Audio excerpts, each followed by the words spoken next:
सबसे पहले ये कहना चाहता हूं कि बाज लोग समझ रहे हैं कि शायद वो हमने अभी 25% तनख्वाहों में इजाफा किया है, थोड़ी बहुत टीयर गैस भी चलाई है, वो भी जरूरी होती है क्योंकि टीयर गैस चलाना भी टेस्ट करना चाहिए। टीयर गैस को कि बड़े अरसे की बेकार पड़ी हुई थी, सो उसकी थोड़ी सी टेस्टिंग की है, ज्यादा नहीं की है और ज्यादा महफूज है हमारे पास अभी। असल मसला यह है कि 25% हमने सरकारी मुलाजमीन की 1 से लेके 19 ग्रेड की तनख्वाहों में इजाफा किया है, जो अरबों रुपए बनता है इस महंगाई और इस खजाने के बोझ से। बाकी फजलुर रहमान साहब से कहा था मैंने, आओ मैं हलवा खिलाऊंगा, अब मैं वापस लेता हूं अपनी बात, मौसम बदल गया। पहले मैंने कहा था मौलाना फजलुर रहमान साहब आए, आपको हलवा खिलाऊंगा बादाम वाला पिस्ते वाला, तो मैं उनसे अर्ज करना चाहता हूं कि अब मौसम बदल गया है, आप भी अपने मामलात पर सारे सोचें। इस मुल्क में इंशाअल्लाह इमरान खान की क़यादत में जमहूरियत मजबूत और तवाना होने जा रही है। 3 मार्च को इलेक्शन हो रहे हैं, उसी असम्बली को गाली देते हैं जिसकी असम्बली के लिए वोट मांग रहे हैं। अभी हम एक जनाजे में थे और यूसुफ रजा गिलानी और राजा अशरफ साहब भी वहां थे। मैंने उन्हें कहा, यूसुफ रजा गिलानी साहब, जिस असम्बली को गालियां देते हो उस असम्बली के लिए वोट मांगने जा रहे हो। उस असम्बली के लिए आपने सदारत का इलेक्शन लड़ा, उस असम्बली में आपके बेटे बैठे हैं, उस असम्बली में आप 3 मार्च को, और इंशाअल्लाह ताला मुझे अल्लाह से पूरी उम्मीद है इलेक्शन ओपन हो या सीक्रेट हो। देखिए, बिकने वाला वोट हम म्यूनिसिपल कॉर्पोरेशन में थे, उस वक्त भी बिकता था, हम भी बहुत सारे लोगों को मक्का मदीना लेके गए, वहां बाद में आके उन्होंने फिर वोट दूसरी तरफ दिया। हमने बड़े हल्फ लिए काउंसलर के इलेक्शन में, बड़े अहद लिए हमने, बड़ी बड़ी पाकीज़ा जगह पे जाके काउंसलरों से हमने अहद लिए, लेकिन वापस आए तो एक वोट से फिर हार गए। सो मसला क्या है? मसला क्या है कि बिकने और बकने वालों की एक क्लास होती है। पैसों की लालच जिंदगी में इंसान को तबाह और बर्बाद कर देती है। आज पाकिस्तान में अल्लाह के फजल से इमरान खान की क़यादत में इकॉनमी बेहतर होने जा रही है, हमारी टेक्सटाइल चल रही है। कोविड-19 इंडिया में देखें, तबाह और बर्बाद हो गया हिंदुस्तान, उसकी इंडस्ट्री कोलैप्स हो रही है। अमेरिका में एक दिन में 4-4 लाख लोग कोविड-19 के मरीज हुए हैं, एक दिन में। क्योंकि मैं सारी दुनिया का देखता था कि कोविड की क्या पोजीशन है। अल्हम्दुलिल्लाह आज भी पाकिस्तान में अल्लाह का खास करम है और इस बीमारी से हम काफी हद तक निकल गए हैं, और इसका क्रेडिट जहां इमरान खान को जाता है वहां अजीम पाक फौज को भी जाता है, जिन्होंने इस मुल्क में इस कोविड-19 के खिलाफ जहाद किया। और ये वही जहाद है जो कल भी आप देखें 4 लोग शहीद हुए हैं बलूचिस्तान में, वो बलूचिस्तान के नहीं है, वो जान पाकिस्तान के लिए दे रहे हैं।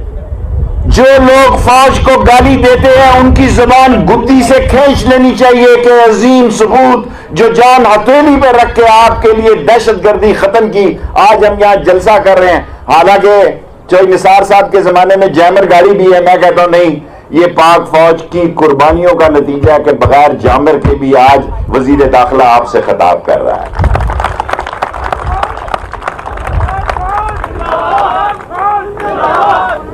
और आज आप देखें, हर रोज, दूसरे रोज, चौथे रोज आपको खबर आती है कि 2 फौजी शहीद हो गए, 4 फौजी शहीद हो गए। ये मुल्क को अंदर से तबाह करने की हिंदुस्तान की एक साजिश है। ये मुल्क को अंदर से, मैं 15 मिनट से ज्यादा तकरीर नहीं करता, रात 3 मिनट रह गए हैं। इंडिया को पता है कि वो मुल्क की सरहदों से नहीं छेड़ सकता। इंडिया को पता है कि पाकिस्तान की सरहदों पर आए तो ये 20 करोड़ लोग अपनी जान देना इस पाकिस्तान पर पाक फौज के साथ मिलकर एजाज समझेंगे। ये हमारे लिए फख्र की बात होगी। और आज हिंदुस्तान में, कश्मीर में, दिल्ली में, मेरठ में, जयपुर में जिस तरह मुसलमान जिंदगी गुजार रहा है, वो सारे मुसलमान आज कहते हैं कि हमने बड़ी गलती की, कायदे आजम के वक्त हमें चले जाना चाहिए था। आज कायदे आजम की याद हिंदुस्तान के मुसलमानों को सताती है। किन लोगों ने आज वही लोग पाकिस्तान की सियासत में पंच बने हुए हैं, खड़पैंच बने हुए हैं। आज पाकिस्तान की सियासत में वही लोग इस मुल्क में इंतशार फैला रहे हैं जो पाकिस्तान बनाने के मुखालिफ थे। वही पार्टियां जो पाकिस्तान बनाने की मुखालिफ थी, वो आज पाकिस्तान में सियासी अदम इस्तेकाम पैदा करना चाहती हैं। दुख मुझे सिर्फ मुस्लिम लीग नून का है कि दुनिया इधर की इधर हो जाए, कोई मुस्लिम लीगी जो है वो पाक फौज के खिलाफ बात नहीं कर सकता। वो मुस्लिम लीगी नहीं है जो पाक फौज के खिलाफ बात करता है। मैं इंशाअल्लाह ताला इसी हफ्ते मैं भेजूंगा यहां पे टीम, क्योंकि अपोजिशन की तो मुझे समझ आ गई है। कह रहे थे इस्तीफे देंगे, इस्तीफे नहीं दिए। अच्छा किया, नहीं देने चाहिए, क्या फायदा है ऐसे। आपके जलसा जुलूस देखें, ये जितने टीवी यहां आपको नजर आ रहे हैं, ये जितने अखबारी नुमाइंदे मेरे भाई मेरे बच्चों की जगह, ये सारा फ्री मीडिया एक डिक्टेटर ने किया। एक भी टीवी होता था, मैं उसका वजीर होता था, सारी दुनिया मेरे पीछे होती थी कि जरा कैमरे दी लाइट मार देना जी। आप खुदा पे यकीन करें, मैं मुल्क से बाहर होता था, बड़े बड़े एमएनए कहते थे शेख साहब पीछे पता ही नहीं लग गया मैं ताड़े नाल दौरे पे आया। एक टीवी होता था, आज 80 चैनल हैं इस मुल्क में। मैं चैलेंज करता हूं कि दुनिया में इतना जबरदस्त इलेक्ट्रॉनिक मीडिया ब्रिटिश और अमेरिका में नहीं है, ब्राजील में नहीं है, अर्जेंटाइन में नहीं है, ऑस्ट्रेलिया में नहीं है जितना पाकिस्तान में। और इतना स्ट्रांग हो गया कि किसी लीडर का गाड़ी का व्हील कब घूम जाए तो ये भी ब्रेकिंग न्यूज है यहां कि शेख रशीद साहब वजीर दाखिला जा रहे थे, उनकी गाड़ी का व्हील कब जनाब है, ये ब्रेकिंग न्यूज है। इसलिए कि मीडिया स्ट्रांग हो गया है। मैं आपको यकीन दिलाता हूं, लास्टली इस मुल्क में वो लोग जिन्होंने इस मुल्क को लूटा दोनों हाथों से, वो लोग जो भाग गए मुल्क छोड़ के बहाने बना के, वो लोग जिनका इस मुल्क में पहले जमाना था, जब मैं छोटा था तो लोग दूसरे मुल्कों से बुजुर्ग जो हैं पैसे जोड़ के रखते थे। कई दफा मैंने बाहर बुजुर्गों से पूछा कि आप ये पैसे किस लिए जोड़ते हैं? कहते हैं मेरी लाश पाकिस्तान में जाए, मुझे बच्चों का एतबार नहीं है जहाज उस वक्त। मैं ओवरसीज मिनिस्टर बना तो मैंने डेड बॉडी को मुफ्त किया कि लाश पाकिस्तान में मुफ्त जानी चाहिए। सो मेरी बहनों, मेरी बेटियों, मेरे भाइयों, मेरे बुजुर्गों, लियाज साहब, लोगों की खिदमत करें, यही ईमान की असली हालत है। जो इंसानियत ही, एक वक्त आएगा जो अच्छा इंसान होगा वही अच्छा मुसलमान होगा। और जो बहुत बातें करे, बहुत तलवारें चलाए और अंदर से लोगों की लूट मार करे, वो कभी मर जाना है बिलाखिर, वो कभी कामयाब नहीं होता।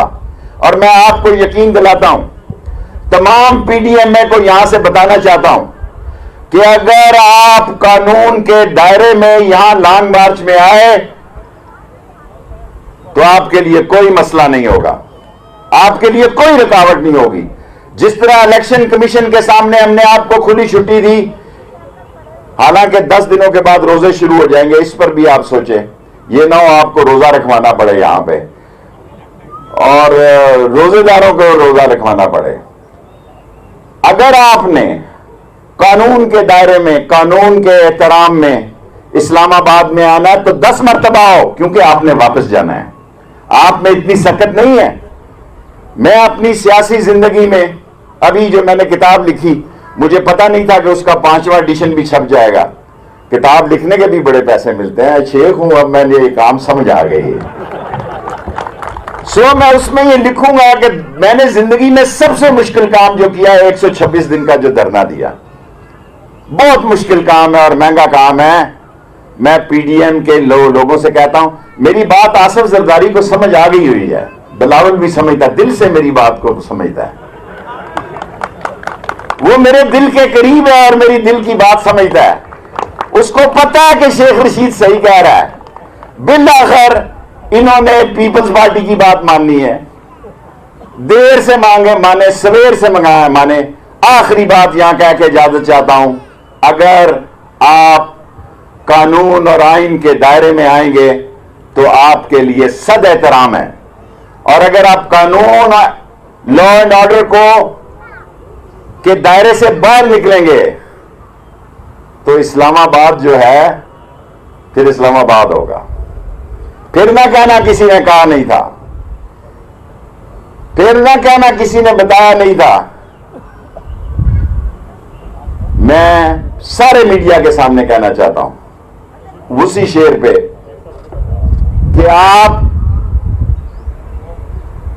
अगर आइन कानून और लॉ एंड ऑर्डर का एहतराम करते हुए आएंगे तो आपके लिए कहीं रुकावट नहीं है। अगर आप इसके खिलाफ आएंगे तो कदम कदम पर आपको रुकावट मिलेगी और रुकावट डालने में सबसे आगे शेख रशीद होगा।